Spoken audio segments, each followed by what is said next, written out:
Hi friends, எல்லோரும் எப்படி இருக்கீங்க? நான் லக்ஷ்மி பேசுகிறேன், 3 ஸ்டார் கிச்சன்லேருந்து. எல்லாருக்கும் இனிய தமிழ் புத்தாண்டு நல்வாழ்த்துக்கள். நான் இன்றைக்கி தமிழ் புத்தாண்டுக்காக சிம்பிளாக ஒரு லஞ்ச் மெனு பண்ணியிருக்கேன். அது உங்களுக்கு நான் காமிக்கிறேன். இன்றைக்கி ஃபஸ்ட்டு சாம்பார் செய்யலாம். அதுக்கு நான் 200 கிராம் பருப்பு எடுத்திருக்கேன். அதில் 2 டம்ளர் தண்ணி சேர்க்குறேன். 1 ஸ்பூன் மஞ்சத்தூள், ஒரு அரை ஸ்பூன் பெருங்காயம், ஒரு அரை ஸ்பூன் சீரகம் சேர்க்குறேன்.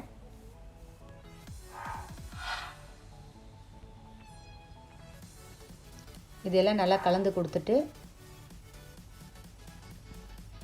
குக்கர் மூடி போட்டு மூடி வச்சிடலாம் 2 விசில் வர வரைக்கும்.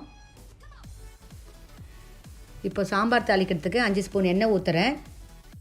எண்ணெய் சூடாயிடுச்சு. இப்போ கடுகு 1 ஸ்பூன் போட்டிருக்கேன். சீரகம் ஒரு 1/4 ஸ்பூன் போடுறேன். இது பொரியட்டும். கொஞ்சம் நான் 2 காஞ்ச மிளகா கிள்ளி சேர்த்துருக்கேன். இது கொஞ்ச நேரம் பொரியட்டும். இப்போ இதில் கொஞ்சம் கருவேப்பிலை சேர்க்குறேன். எல்லாத்தையும் ஒன்றா வறுத்துக்கலாம். நான் பெருங்காயம் சேர்க்கலை, ஏன்னா நம்ம பெருங்காயம் பருப்புலேயே சேர்த்துட்டோம். இப்போ இதெல்லாம் தனியாக எடுத்து வச்சுக்கலாம்.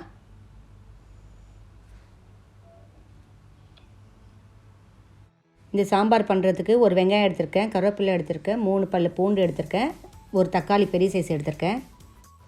இப்போ நான் இதில் பூண்டு சேர்க்குறேன், 3 பல் இடித்தது. வெங்காயம் சேர்க்குறேன், தக்காளியும் சேர்த்துட்டேன். இதெல்லாம் நல்லா வதக்கிக்கலாம்.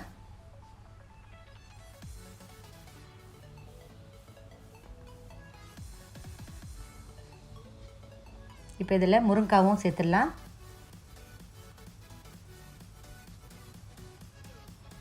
இதையும் கொஞ்சம் வதக்கிடலாம். கொஞ்ச நேரம் மூடி வச்சிடலாம். இப்போ இதில் கத்திரிக்காய் சேர்க்குறேன். கத்திரிக்காயும் சேர்த்து வதக்கிடுறேன்.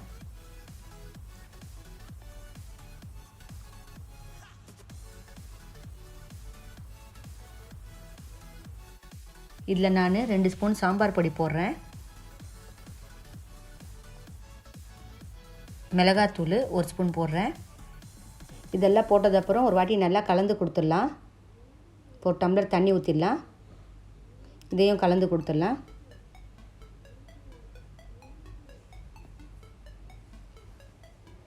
இந்த காயெல்லாம் நல்லா வெந்துட்டுருக்கட்டும். அதுக்குள்ளே நம்ம பாருங்கள், இந்த அளவு ஒரு சின்ன நெல்லிக்காய் சைஸ் புளி எடுத்து கரைச்சிட்டு வந்துடலாம். இப்போ இதில் புளி தண்ணியை சேர்த்துடலாம்.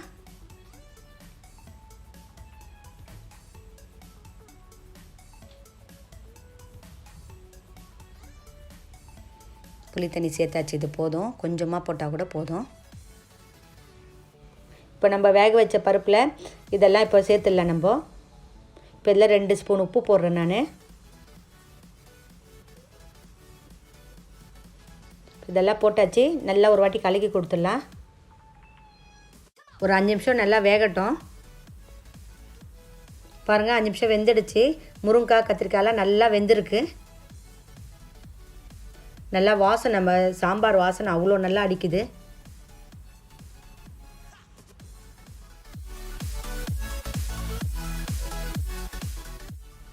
இப்போ நம்ம இதில் கொத்தமல்லி ஆட் பண்ணிடலாம். இப்போ இது ஒரு வாட்டி நல்லா கலந்து கொடுத்துடலாம். இப்போ இதில் தாளித்து வச்சதையும் சேர்த்துடலாம். இப்போ நம்ம சாம்பார் ரெடி ஆகிடுச்சு. இப்போ நம்ம வாழைக்காய் வறுக்க போகிறோம். அதுக்கு நான் 3 வாழைக்காய் எடுத்திருக்கேன். ஒரு 3 பல் பூண்டு, கொஞ்சம் இஞ்சி, கொஞ்சம் கருவேப்பிலை எடுத்திருக்கேன். வெங்காயம் 1, தக்காளி 1 எடுத்திருக்கேன். இப்போ நம்ம கடாய் வச்சிட்டோம். கடாயில் ஒரு 5 ஸ்பூன் எண்ணெய் ஊற்றுறேன்.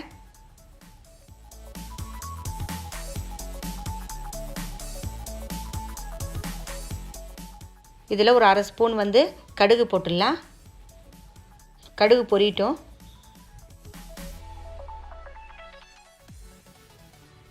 இப்போ இதில் சோம்புத்தூள் ஒரு 1/4 ஸ்பூன் சேர்க்குறேன்.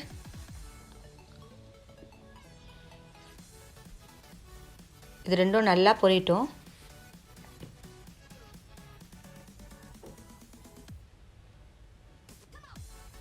இதுக்கு சோம்பு தூள் போட்டால் நல்லா வாசனையாக இருக்கும். கருவேப்பிலை கொஞ்சம் சேர்க்குறேன். இஞ்சி பூண்டு இடித்து வச்சது,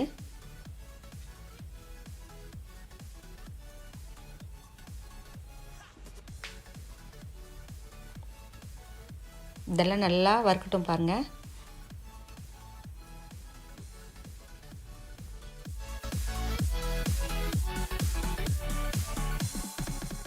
இப்போ நான் வெங்காயத்தை நல்லா மெலிசாக கட் பண்ணியிருக்கேன், இதில் சேர்த்துட்றேன். இப்போ தக்காளியும் நல்லா மெலிசாக கட் பண்ணி இதில் சேர்த்துடலாம். சேர்த்துட்டேன்.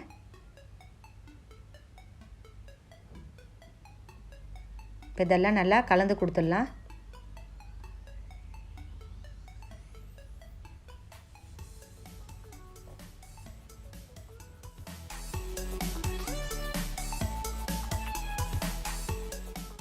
இதில் இப்போது மஞ்சள்தூள் ஒரு 1/2 ஸ்பூன் சேர்க்குறேன்.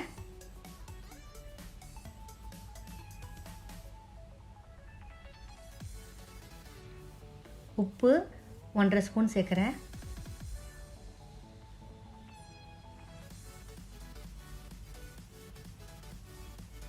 இப்போ இதெல்லாம் நல்லா கலந்து கொடுத்துடலாம்.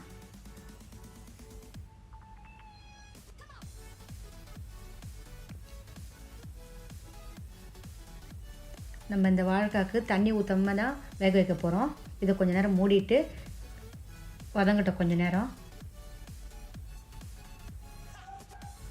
இப்போ பாருங்கள் நல்லா வதங்கிடுச்சு. ஒரு வாட்டி நான் கலந்து காட்டுறேன் பாருங்கள்.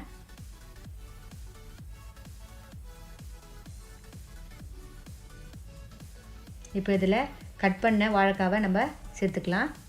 பாருங்கள் நான் எப்படி கட் பண்ணியிருக்கேன்னு. சின்ன சின்னதாக கட் பண்ணியிருக்கேன்.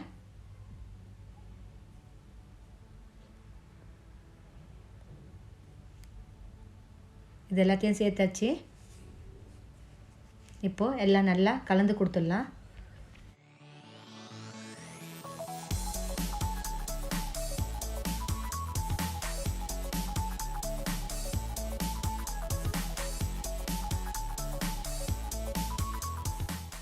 இப்போ நம்ம இதில் 2 ஸ்பூன் மிளகாத்தூள் சேர்த்துடலாம்.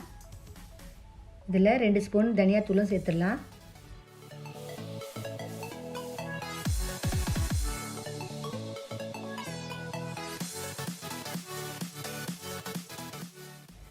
இது எல்லாத்தையும் சேர்த்து நல்லா வதக்கி கொடுத்துடலாம்.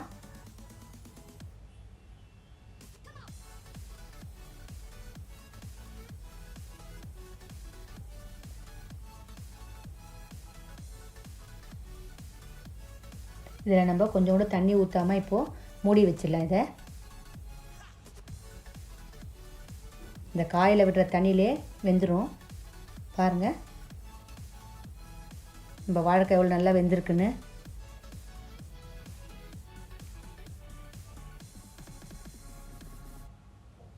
இந்த வாட்டி கலந்துட்டு இறக்கிடலாம்.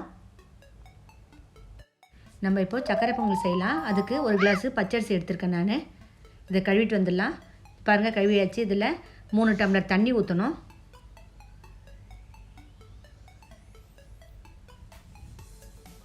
ரெண்டாவது டம்ளரும் ஊற்றிட்டேன், 3ஆவது டம்ளரும் ஊற்றியாச்சு. இப்போ நம்ம மூடி ஒரு 2 விசில் வர வரைக்கும் வெயிட் பண்ணுவோம். இப்போ நம்ம ஒரு பேன் வச்சுருக்கோம் அடுப்பில். அதில் 1/4 கிலோ வெல்லம் போடுறேன். 1/4 டம்ளர் தண்ணி ஊற்றிக்கலாம். இப்போ இது நல்லா கொதிக்கட்டும்.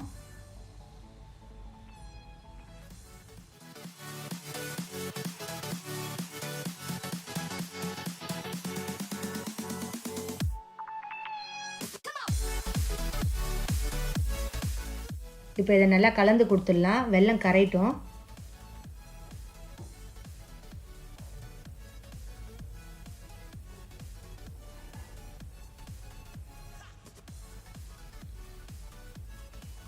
பாருங்கள் வெல்லம் கொதிச்சிடுச்சு. இப்போ நல்லா கலந்து கொடுத்துட்டே இருங்க, இல்லைன்னா அடி பிடிச்சிடும்.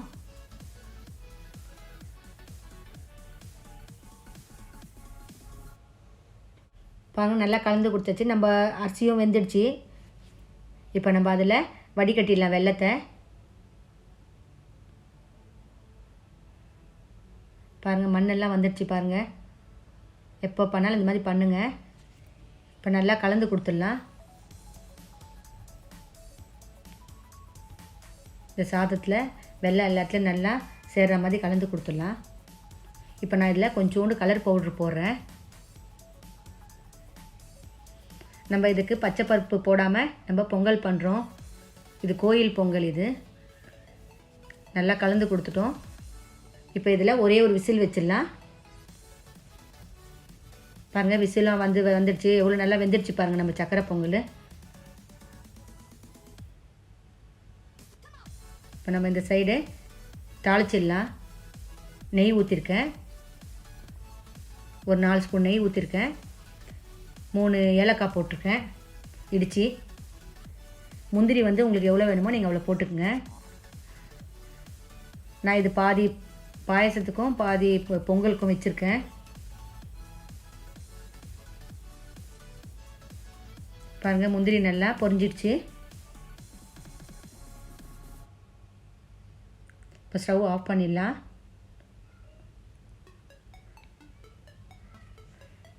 இப்போ நம்ம எடுத்து பொங்கலில் முந்திரியை போட்டுடலாம். முந்திரியும் நெய்யும் நம்ம பொங்கல் ரெடி ஆகிடுச்சு. பாருங்கள் எவ்வளோ அருமையாக இருக்குது பாருங்கள். நம்ம பொங்கல் எல்லாத்தையும் நல்லா கலந்து விட்டோம். இப்போ நம்ம மெதுவடை செய்ய ஆரம்பிக்கலாம். அதுக்கு 1 டம்ளர் உளுந்து நான் எடுத்திருக்கேன். இப்போ இதை ஊற வச்சுட்டு வந்துடலாம். பாருங்கள், ஊறியாச்சு. 1 ஹவர் ஊறணும்.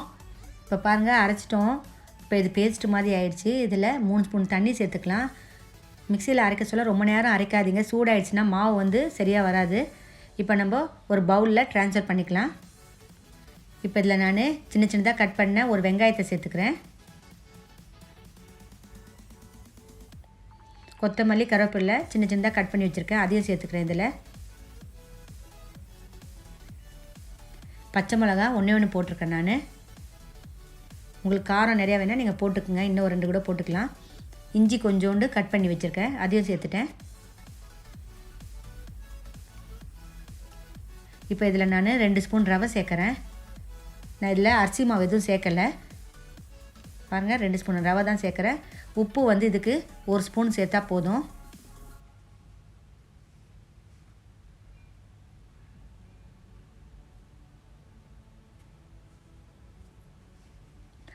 இது எல்லாத்தையும் நல்லா கலந்து கொடுத்துடலாம்.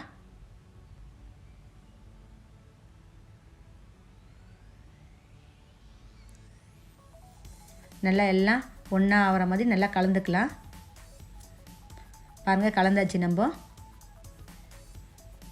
இப்போது அடுப்பில் பேன் வச்சிடலாம். அதில் நான் எண்ணெய் ஊற்றுறேன். ஒரு 1/4 கிலோ எண்ணெய் ஊற்றுங்க. இவ்வளோ இது வறுக்கிறதுக்கு.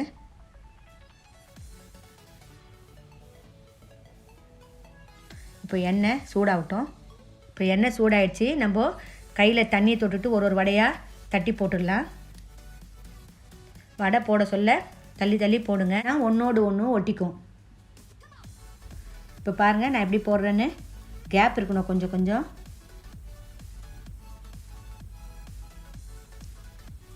அடுப்பை கொஞ்சம் மீடியமாகவே வச்சுக்கோங்க.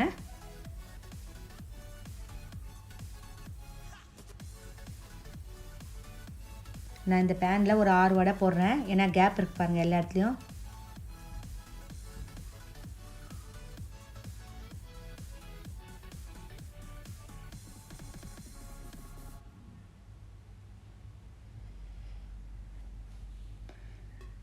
இப்போ நம்ம கொஞ்சம் வெந்த வடையெல்லாம் திருப்பி கொடுத்துடலாம்.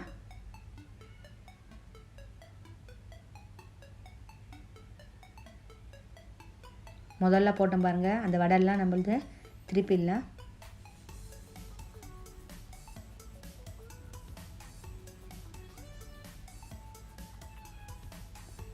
வடையெல்லாம் பாருங்கள் நல்லா மொறுமொறுன்னு ஆயிடுச்சு. இப்போ நம்ம இதை வடிகட்டி எடுத்துடலாம். இப்போ நம்ம நெக்ஸ்ட் ரெசிபிக்கு போகலாம். இப்போ நம்ம தக்காளி பச்சடி பண்ண போகிறோம். அதுக்கு 3 தக்காளி எடுத்துருக்கேன். அதை அரைச்சிட்டு வந்துடுவோம். பேனில் 2 ஸ்பூனு நெய் போட்டிருக்கேன். அரைச்ச தக்காளி விழுதை இதில் சேர்த்துருவோம்.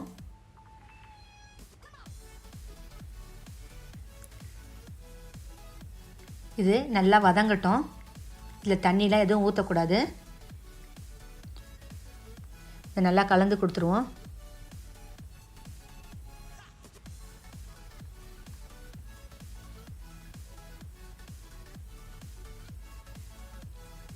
பாருங்கள், இதில் நான் 3 ஸ்பூன் வெல்லம் சேர்க்குறேன்.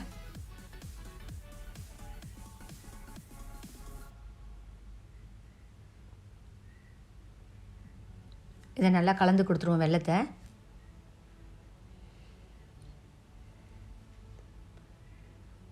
இப்போ இதில் 1/4 ஸ்பூன் மஞ்சத்தூள், 1/4 ஸ்பூன் மிளகாத்தூள் சேர்த்துட்டேன்.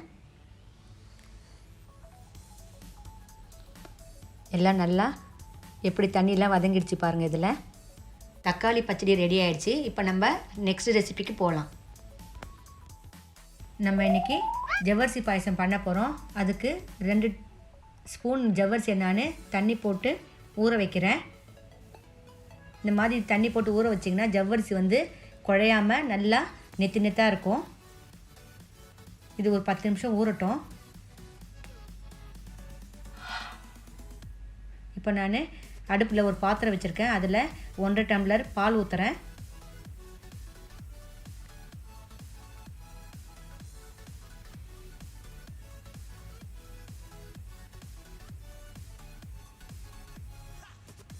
பால் நல்லா கொதிக்கட்டும்.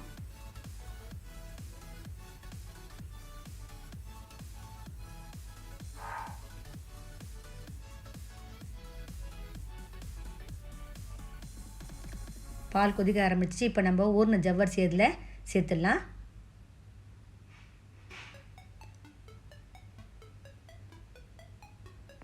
சேர்த்துட்டு நல்லா கலந்து கொடுத்துட்டே இருங்க, இல்லைன்னா அடி பிடிச்சிடும். ஒரு 3 நிமிஷம் வெந்தாலே போதும், அது வெந்துடும். ஏன்னா நம்ம ஊற வச்சுருக்கோம்ல, அதனால் அது சீக்கிரமாக வெந்துடும். பாருங்கள், நம்ம ஜவ்வரிசி எவ்வளோ நல்லா வெந்திருக்கு பாருங்கள்.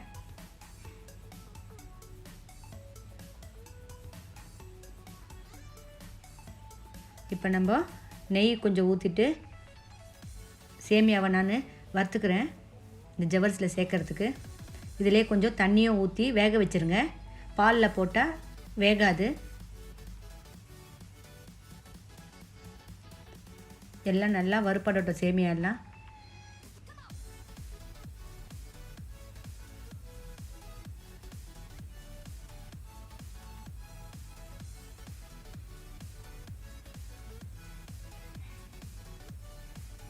இப்போ இதில் கொஞ்சம் தண்ணி ஊற்றிட்டு பாருங்க, நல்லா வெந்துட்டுருக்குது.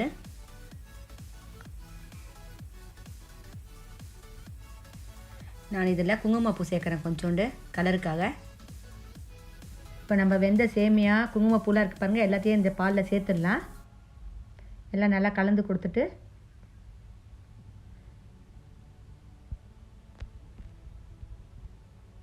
பாருங்கள் எவ்வளோ நல்லா கலராக இருக்குது.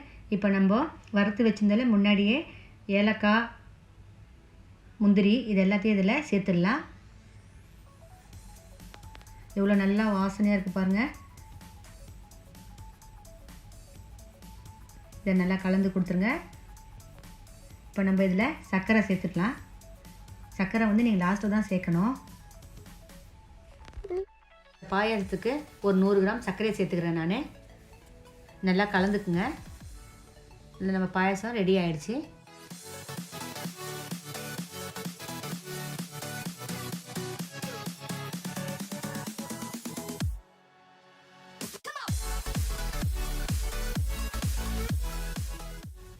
பாருங்கள், நான் எல்லாத்தையும் செஞ்சுட்டேன். இதை சர்வும் பண்ணிட்டேன்.